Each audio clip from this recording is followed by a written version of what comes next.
Two Chairs No Waiting, episode number 204, Jobs in Mayberry. Two Chairs No Waiting is brought to you each week by the fine folks over at weaversdepartmentstore.com. Drop by over at Weavers and pick up some great Mayberry items. There's some new T-shirts over there. If you slide down on the left-hand side, you'll see new items. You can click that link. All kinds of new things there, T-shirts, books, all kinds of stuff there that you'd want to look at. weaversdepartmentstore.com. Two Chairs No Waiting is also brought to you by donations from listeners like you. The executive producer of Two Chairs No Waiting, number 204, is Gaither Harwood. Hey, thank you, Gaither, for your support, and thank you to the Mayberry Band. Hey, folks, I'm Allan Newsome, your host for Two Chairs No Waiting, and it's great to have you with me. Hope you guys have been having a great Mayberry week, and I hope you're going to enjoy the episode tonight. In the United States, today is Labor Day. The day I'm recording this is on a Monday night. And as it being Labor Day, I started thinking, what could I do the podcast on that's related to that? And I thought, jobs in Mayberry. Well, I started looking around. There's several episodes where we talk about folks getting jobs or one way or the other there in Mayberry. So I wanted to just have some fun, and we will go through the jobs that are available there in Mayberry. The first one we're going to talk about tonight is Aunt Bee Takes a Job. Now, Aunt Bee Takes a Job is episode number 171. Yes, that's in the 6th season of the Andy Griffith Show from 1965. It was December the 6th when it first aired, but it's from 1965. It's a color episode. I'm sure a lot of you guys, some of you guys that don't like the color episodes may not have watched this, but the episode's fun to watch. Even so we're gonna go in here and just listen a little bit about this. Now, it starts off with Aunt Bee and Andy in the Taylor home talking to one another about jobs and things like that. So let's go ahead and hear Aunt Bee and Andy.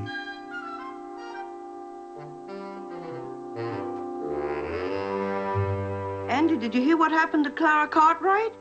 No, what? Got a job. Oh, from the way you said it, I thought she got run over or something. No, she got a job at the bakery 3 days a week. Huh. She's older than I am, you know, Andy. Good. Her birthday's August 21st, and mine is March 17th. That's just 4 days short of 7 months. That's good.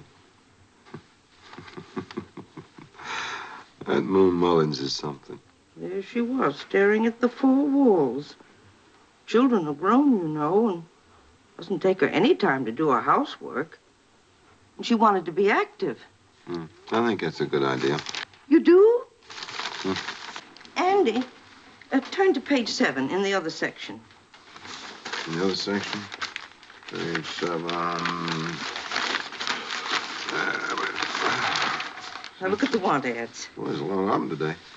Look, just at the third one from the bottom, I put a cross there. Wanted, female, easy part-time work, afternoons, apply in person, 177 Main Street. That's Hanson's old print shop. Don't tell me somebody's going to open that thing up again. It must be handy. You're not thinking about going down there looking for a job. Well, why not, Andy? It's only in the afternoons. I wouldn't be neglecting the housework. It'd be fun, Andy. Oh, Aunt Bee, I don't know. But you thought it was all right for Clara Cartwright to take a job? Well, yeah, but you don't have any experience in the business world. Andy, we're often unaware of the capabilities of those closest to us. Well. So, Aunt Bee's wanting to get a job there in Mayberry. Now, jobs in Mayberry evidently are really pretty easy to come by, but they're not always all that easy to keep. So next up, we're going to hear a little of Aunt Bee here. As she goes downtown, she heads down to the print shop, which is being run there or being reopened, and she's heading down to apply for this job. So let's go ahead and hear just a little bit more from Aunt Bee. Andy! I got the job. You did? Yes, Mr. Finch and Mr. Kingsley said I was just the person they were looking for. Well, congratulations. Yes. And guess who I be out of the job? Who? Violet Rose Schumacher. From the coal company? Yes, that stuck-up one. Well, I certainly am happy for you, Aunt Bee. And they are in the printing business, huh? Yes, and works out perfectly. The hours are from 1 to 4. And they're going to pay me $30 a week. $30? What do you have to do, Aunt Bee? Practically nothing. I just answer the phone and take some orders. It's a much better job than Clara Cartwright's. She has her hands in dough all day. Oh, I better hurry. I start tomorrow. Goodbye. Good luck, Aunt Bee. Bye. Well, that's great. So she got the job after she went down to the print shop, and she was up against the other lady. She got it over Violet. What was her name? Violet Rose? Yeah, Violet Rose. Got the job over her. Now, on the episode, Violet Rose is sitting in the print shop when Aunt Bee gets there, and she's in there. She starts fixing up her face and all kinds of stuff, trying to get the job. You know, she's laughing at Aunt Bee almost because Aunt Bee's, older. Violet Rose is younger, and so Aunt Bee's giving her kind of the evil look, I think, in the episode when Violet Rose is dolling herself up before she goes back there for the interview. She's even sitting there pinching her cheeks to make them more rosy, I suppose. And then after she goes in there, the funny part is Aunt Bee starts putting on her makeup and pinches her cheeks just a little bit too before she goes back. But anyway, so Aunt Bee got her job. Now that's awesome. So there's a job in Mayberry. Of course, we know it didn't turn out very good in the end. Things didn't go all that great in that episode because it turns out it's two con men that are actually printing money. And it's one of the episodes where Andy actually draws his gun and shoots it. It's not his gun. He takes Warren's gun out of his holster and actually shoots the tires out on the con men's car as they leave. But, it was in the line of defense, line of work, I should say, that Andy pulled his gun. Anyway, that's not the important part. Just throwing in. I can't help but throw in some of these extra trivia bits. Now, next up, we're going to hear from Gomer. Now, Gomer, the job where Aunt Bee actually, I'm sorry, I'm reading the thing here. Where Gomer actually gets a job is when he comes in. He's a house guest. Now, it's called Gomer the House Guest is the name of that episode. Now, Gomer had lost his job because Wally got mad at him for taking too long and doing too little work. He was talking and talking and talking. Now, you'll remember that because this is episode, I should go ahead and tell you, it's from the 4th season, and it's episode number 97 filmed. It was the 101st episode aired, and it aired on November the 4th, 1963. And Gomer had lost his job for talking too much, basically, at the gas station. And he lived at the back of the gas station. So he had taken, when he lost his job, he also lost his house. Well, he ended up staying with Andy. So he moves over to Andy's house to stay there for a while. And you'll remember on that episode, he starts vacuuming, keeping Andy awake. He's doing all kinds of things. Well, Andy is frustrated about that, and he had called him into the courthouse and was trying to, make Gomer understand he couldn't do that anymore. He needed to, to quit that. So Gomer's okay, but he was looking for a job. He was still out looking for a job. And this is the scene here that I just love. It's a short little clip, but I love this scene between Andy and Gomer. So let's go ahead and hear this as Gomer's still looking for a job after Wally fired him. Say you ain't had any luck finding a job, huh? No, but I'm going over to market now. They're advertising for an experienced butcher. You know anything about cutting meat? You think they'll ask me that?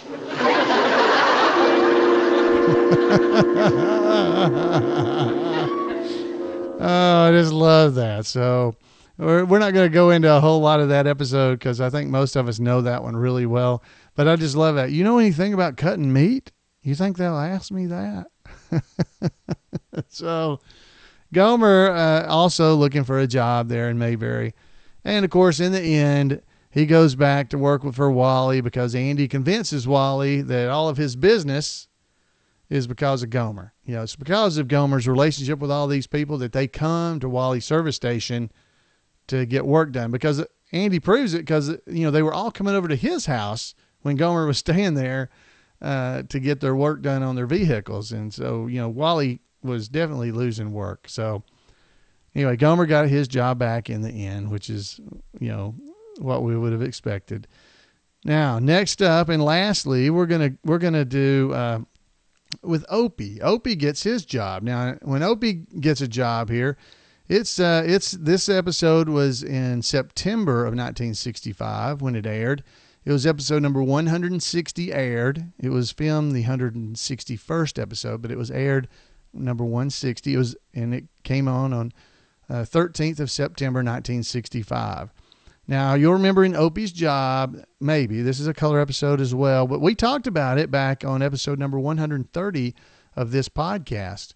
If you hadn't heard that, you need to go back and listen to it, because if you ever listen to Lum and Abner, we find out that Abner Peabody plays Mr. Doak, which is the owner of what used to be Foley's Market. He's the owner.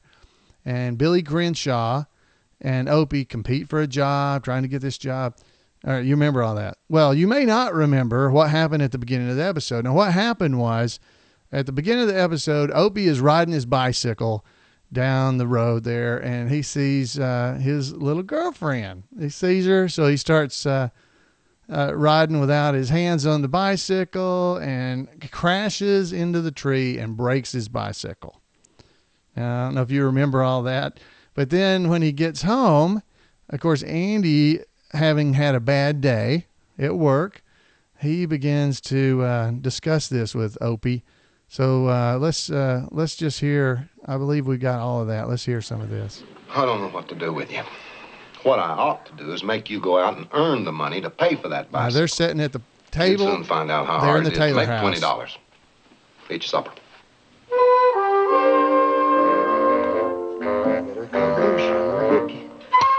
So Opie goes over to Goober's, to Wally's service, to try to get a job. Oh, hey-oh. You don't have a job for me, do you, Goober? Job? Yeah, I gotta earn some money to get my bike fixed. Oh, come here. If you want a job, Ope, you're going about it the wrong way, if you don't mind me saying so. I am. Well, to start with, you don't just amble into a fine place of business like this and ask for a job. You got to walk in like you're somebody. Oh. Now, tuck your shirt tail in good. Yeah, get her all in. Now, get over there by the door. Now, pull your shoulders back. Jut your jaw out. Now, come on. Good, good. I was real impressed. Thanks, Goober. You don't have a job for me, do you? Now, there's another thing, Ope. You don't say you don't have a job for me. Sounds like you whooped right there. You got to show that you got some confidence in yourself. Oh. Now, you just say, I'd like to apply for a job. That'd really impress me. I know right there I was talking to a live wire. Maybe another young Rockefeller. All right, now go by the door and try again. Shoulders back. Jut your jaw out. Now come at me. I'd like to apply for a job. That's it. That did it, oh. Boy, you really laid that on me. Thanks, Goober. When do I start? Start what? The job. Well, I ain't got no job for you, Ope. I just showing you how to apply for one. Well, thanks anyway, Goober. It's okay. Always glad to be a help. So of course Opie leaves Goober's. Of course he's gotten all that good advice. So because Andy had told him, hey, if I ought to make you work to get this bicycle fixed, because you're riding around being irresponsible, riding with your hands not even on the handlebars, and you wrecked your bike. It's hard to earn $15, $20 that it's going to cost me to repair your bicycle. So Opie, being the responsible young man he always is on these episodes, is trying to figure out a way to earn some money. So Goober, bless his heart, trying to help Opie learn from the job. And of course, then Opie heads on over to Floyd's barber shop. Now, Andy is in the barber chair at Floyd's barber shop, and Floyd's trimming his hair and everything. So let's hear what happens over at the barber shop. Hi, Paul. Oh, hello. Hello there, Opie. You want a haircut, too? No, Mr. Lawson. Oh, shave? No. I would like to apply for a job. A job? You hear that? You boys are looking for a job? Well, Opie, I didn't mean you had to go out and find a job. I want to, Paul. I broke my bike and I want to pay for having it fixed. Well, don't you think you're a little young to get a regular job? Well, it would just be for a little while after school. What's happened? Oh, Opie broke his bike. Broke his bike? Oh, that's bad. Well, now, see, he's trying to earn a little extra money so he can pay to have it fixed. Oh, well, that's good. That's good. I'm proud of you. Gee, Hope, I don't know if I approve of all this. Please, Paul. It might be a good idea. Well, I don't know. But if you're bound to do it, I guess for a little while. Gee, thanks, Paul. Yeah, thanks. Anybody'd give that boy a job. Do you have a job for me? No.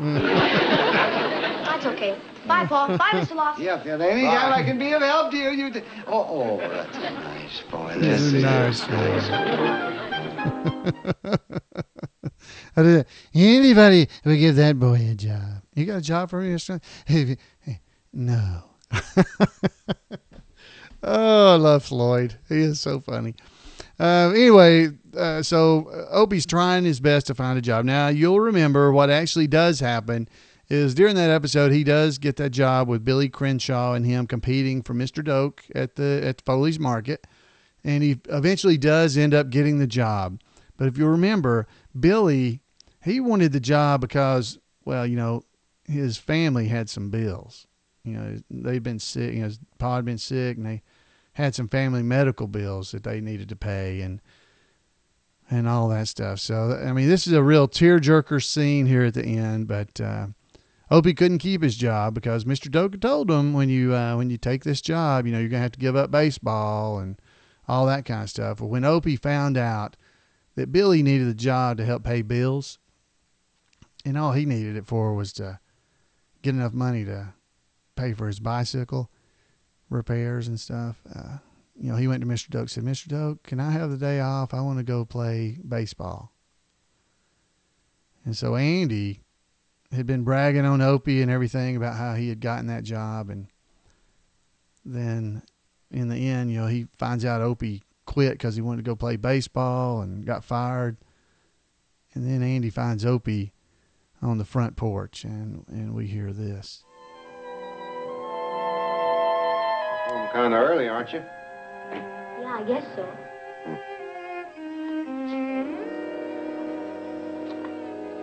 How was work today? There's something I gotta tell you, Paul. I'm listening. I'm not working there anymore. That's what I heard. Huh? I don't know what to think of you. You know that? I wouldn't feel so bad if you hadn't gotten a job to start with, but you got fired. I was never fired in my life. And on top of everything else, I had to make a fool out of myself bragging on you in front of Floyd and Goober and everybody. I had to get fired, Paul, because... You had to get fired. You had to get fired so you could play baseball? What are you doing here anyway? Was the game called off? There was no game. There was no game. I just made that up. What are you talking about? I didn't mean to tell a lie, Paul. But I had to. Opie, I don't believe I know what you're talking about at all. You sound like you meant to get yourself fired. Now, I want you to tell me why you got fired, and I want you to tell me the truth. Well, you see this other boy, Billy? Yes? Well, he wanted the job to pay some bills. His pa's been sick. Well, they've got some bills.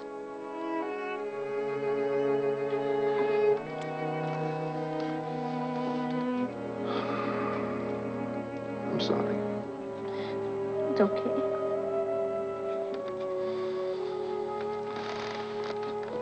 You know, when I was bragging on you to Floyd and Goober, I told them how proud I was to have a boy like you. But that's not quite true. You're a man.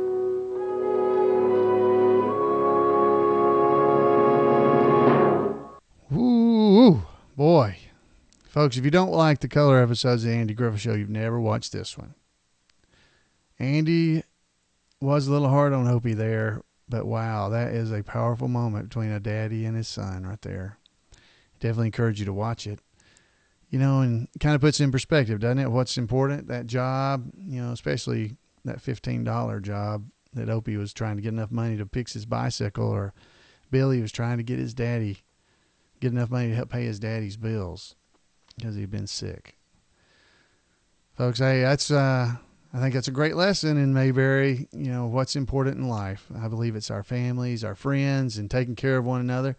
We've had a family member, a friend here on the podcast that's been in a real serious car accident. Vehicle hit him, but he's been in the hospital for the last few weeks. We've been missing him. So what's important, folks? Is it the jobs, or is it taking care of people and taking care of those we know? I want to just ask that you guys, it goes by Jelsic, and we'll use that name for this, but y'all lift up a prayer for Jelsic Stern as you go throughout this week, and be thankful for what we've got. We got a job. If you got one, you got your jobs, you got your family, you got your health. Let's be thankful, and let's remember those that don't. And because I know there's a lot of people that are struggling right now, and I think we as Mayberry fans are just, that's kind of the thing we're supposed to do, isn't it? Help out one another and look out for those that have had a little bit of a hard time. We need to step up and do that. So, folks, I just want to ask you to keep that in mind as you go through the week, and as you run into people, and just try to lift them up, no matter what the thing is. If they're having a bad day at work, if a waitress didn't wait on you quite as good as you thought, maybe she had a bad day too, and maybe if you're just a little bit nice to her or him, maybe they'll be lifted up just a little bit that day. Let's keep all that in mind as we go. I don't mean to be preaching at you, preaching to myself mostly, because wow, what Opie did in that episode, it ought to convict a lot of us of things. So, folks, I hope you guys enjoyed this. I hope you had fun. I hope you were a little bit touched by some of the things we heard and laughed along the way as well. So I hope you guys enjoyed everything about the podcast, and that you'll give me a call at 888-684-8415 and let me know just what you're thinking and how things are going. And you can also send me an email at floyd@imayberry.com. You can drop by our Facebook page over at facebook.com/2chairs and say hey there as well. So, folks, lots of ways to get in touch with me, and I'd love to hear from you. You guys have a great Mayberry week, and I'll see you guys next week on Two Chairs No Waiting. Bye, everybody.